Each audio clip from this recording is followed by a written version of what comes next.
Here's a question I want to explore together today.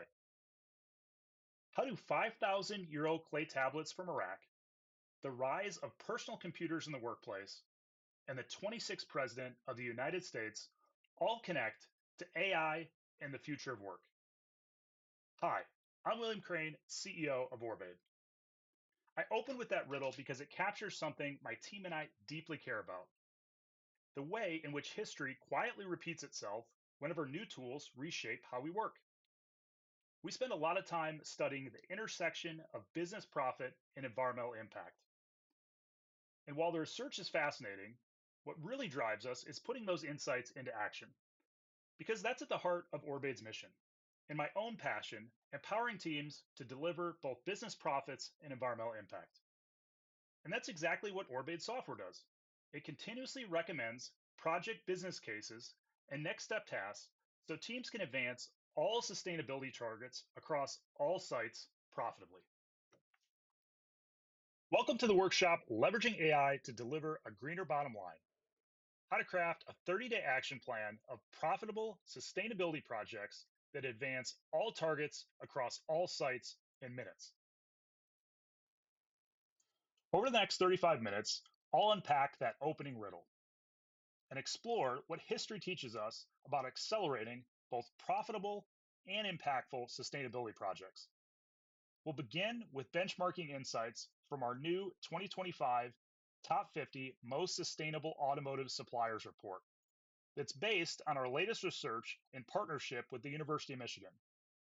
I'll work to translate the data into practical actions that you can apply immediately to your own organization.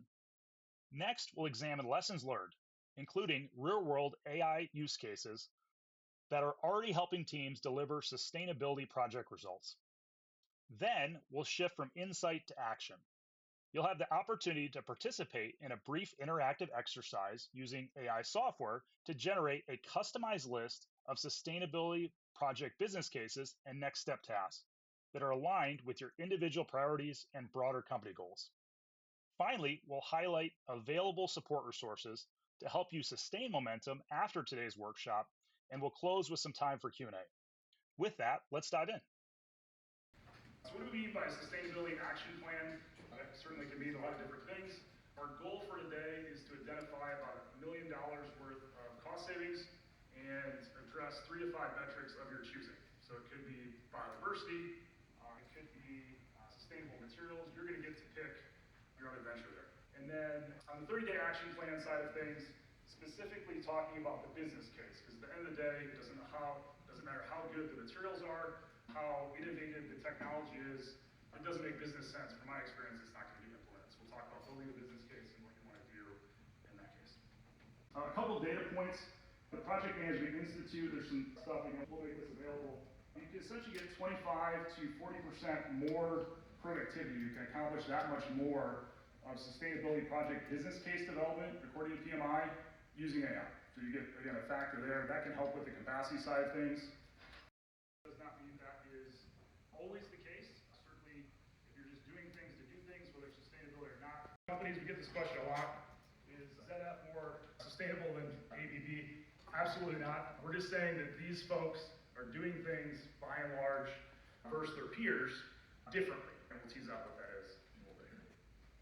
The value chain to the OEMs, and specifically looking at their sourcing agreements. So aside from what maybe is on their website, what are they putting in their contract terms that they, in theory, are going to reward future business on? And so this is a list of what shows up in the top 15 in which the same set of tier 1 suppliers have active projects in, right? So we've got goals on the top, and then actions that they're publicly demonstrating. Again, it doesn't mean that this is the only thing they're doing. And some of these make a bit of intuitive sense. If you take a look at biodiversity on the far right there, it's often tough to describe, right? It's often tough to quantify a target to impact biodiversity, at least the discussion item. So that kind of makes sense. Less targets, more representative of the project. What are you doing about it? How you might apply this is taking a look at the OEM targets, so where they're sourcing future business, and then aligning that with your targets. Makes sense. But aligning that with action is even more interesting. And there's a couple different types of targets that are relevant. You've got So reducing a lot of the noise. So if you're growing, you might actually be producing more emissions. You don't want to penalize folks for growing and doing acquisitions. This was something that I personally thought was one of the more interesting data points that came out of the study. I'll start you with the build-up for that. Tier 1 auto suppliers, on average, need 9 times the sustainability projects to hit their own publicly stated targets. Not aspirational, not future forecasts from the EU, just what they said that they want to do. This massive red area is the gap between those targets that are known, or the projects that are known that they're currently working on and where they need to be. Key data point, we all need a lot more projects to hit where we want to go. And then compare that to what us have a lot of experience in, which is lean continuous improvement projects. That's the gray on the left there. You can see the order of magnitude for those of us who have experience working with those. It's a step change. So based on that last slide, what can we do about that? There's a number of challenges, and this is not an all-encompassing list. This is a top 5, if you will, of why you see that delta, right? One of those, nature, water. There's a lot of things that OEMs are asking suppliers to do, right? It is tough to make progress on multiple fronts, sustainability aside, right? So typically it seems like a lot of the research centers around 3 to 5 metrics is a best practice. Many folks are looking at 50 plus targets if you're really looking at all those different. Increasing reporting costs, I found quite interesting. This is not our direct research, this comes from KPMG and several sources. A larger tier 1 is spending as much as $1.5 million a year just to report pollution. So that's just to report emissions, that's the consultants you pay, the software you buy. From my conversations with folks, that might even be light. It might actually be quite a bit more if you're on the larger side of the tier side. While that matters, if you look at the number at the bottom there, less than 12% of suppliers are on track to hit their targets. That shouldn't be surprising based on all that data. That's our research, but don't take my word for it. The Science-Based Institute, SBTI, project quantity, we touched on that. What's interesting is the capacity to do the work, right? So if we have a larger amount of work to do we have the teams, do we have the budget to do that? You already know the answer to that, right? So many of us would like to hire additional folks to work in those departments to help out. The key reality is that many of us need to wear multiple hats to do maybe materials, engineering, and some sustainability, or packaging and some sustainability.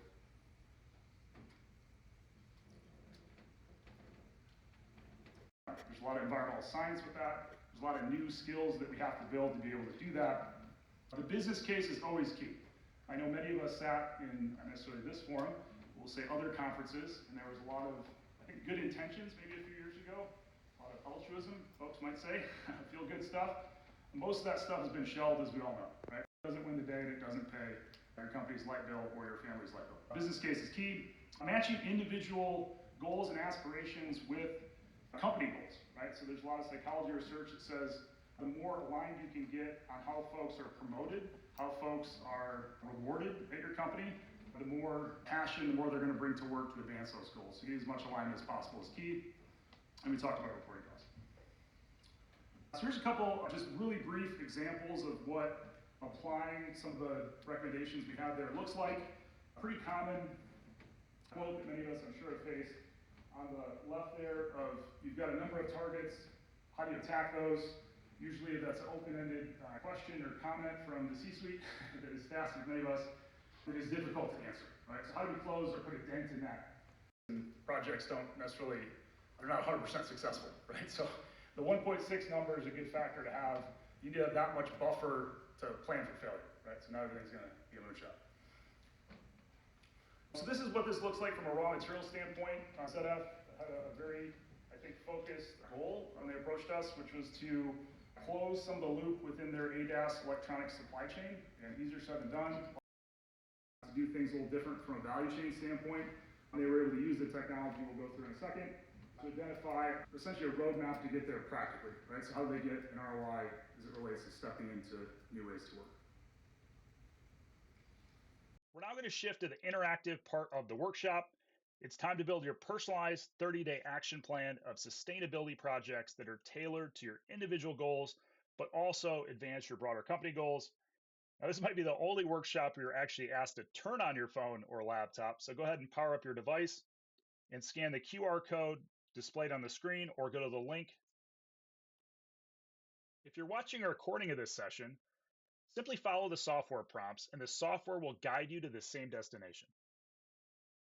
Once you're on the software landing page, enter your email, a password, and your mobile phone, and click Create Account. Next, enter the 6-digit code you received on your mobile phone, and then click Verify Number. Click Continue. Click Get Started to start creating your action plan. Then enter your first, last name, company, title, and click Save. From there, you can invite colleagues to your projects by entering their email and name and clicking Invite, or just click Continue. Next, you'll answer 5 simple prompts, starting with your industry.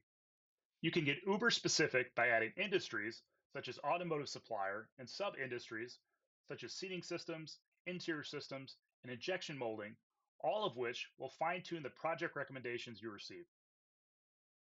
Then click Next. Second, select your position or function, keeping in mind that many of us wear multiple hats, such as project management and sustainability. Then click Next. Third, select 3 to 5 goals, such as lower emissions, reduce energy, and reduce water, and click Next. Fourth, enter targets for the goals you selected, enter due dates, and click Next.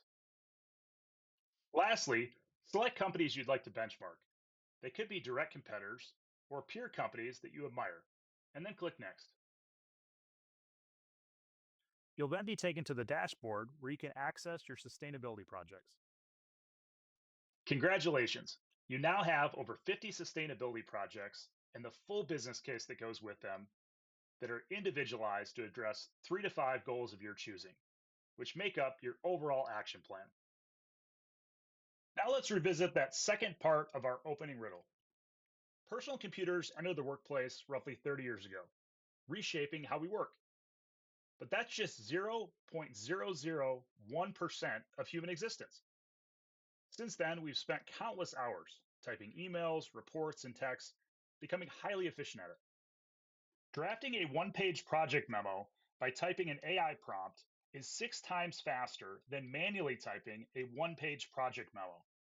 Oddly, speaking the same prompt is only 4 times faster, even though speech is naturally quicker. Our professional habits have created a bias towards keyboards.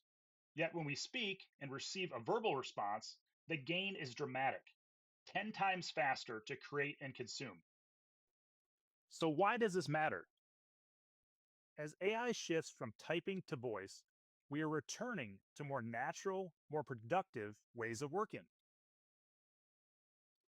Thank you for your thoughtful engagement today.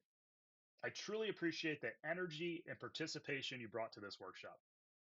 As a thank you, you'll receive complimentary post-workshop pilot access to the software you used today, along with support from our team, so that you can continue building momentum on your 30-day action plan.